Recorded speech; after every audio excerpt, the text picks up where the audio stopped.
Terjadi beberapa kasus yang sangat menyedihkan bagi saya. Ada orang yang makomnya makom tajrid tergoda.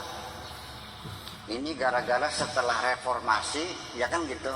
Banyak partai-partai kan gitu. Akhirnya seorang kiai yang sudah punya santrinya banyak, sudah ada masjidnya, ada madrasahnya, menjadi tokoh masyarakat, jadi tempat gandulan wong pirang-pirang, tergoda akhirnya mencelat dari pengimaman, mencelat ke gedung DPR. Ya.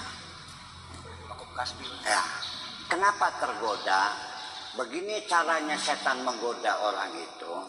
Jadi setiap malam diajak berdiskusi oleh setan yang sudah lama bertelur di dalam pikirannya itu. Bilangnya begini, kamu itu tomak, sehari-hari hanya mengharapkan pemberian orang saja. Betapa hinanya orang tomak.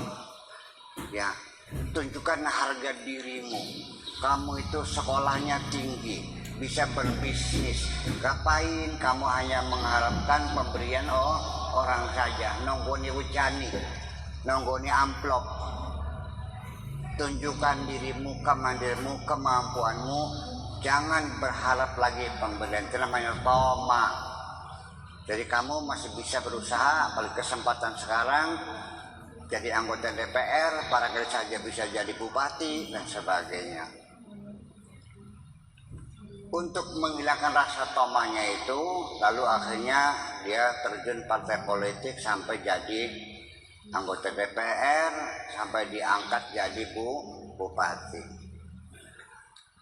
Karena dia jarang ngajar di pesantrennya, maka santrinya perlahan-lahan terus berkurang. Santrinya bubar, wis pragat jadi anggota DPR ditangkap KPK.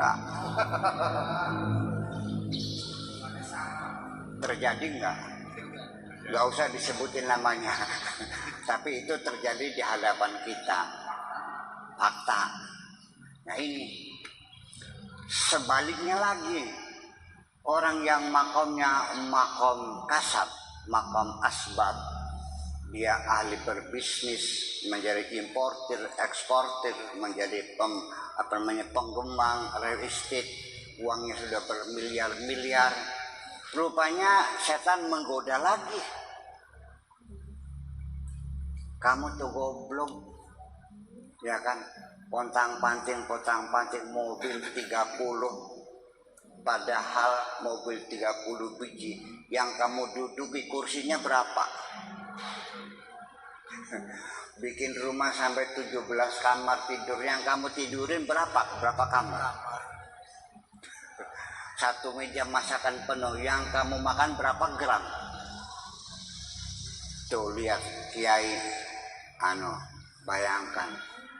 Dia makannya lahap, tidurnya lelap, badannya sehat.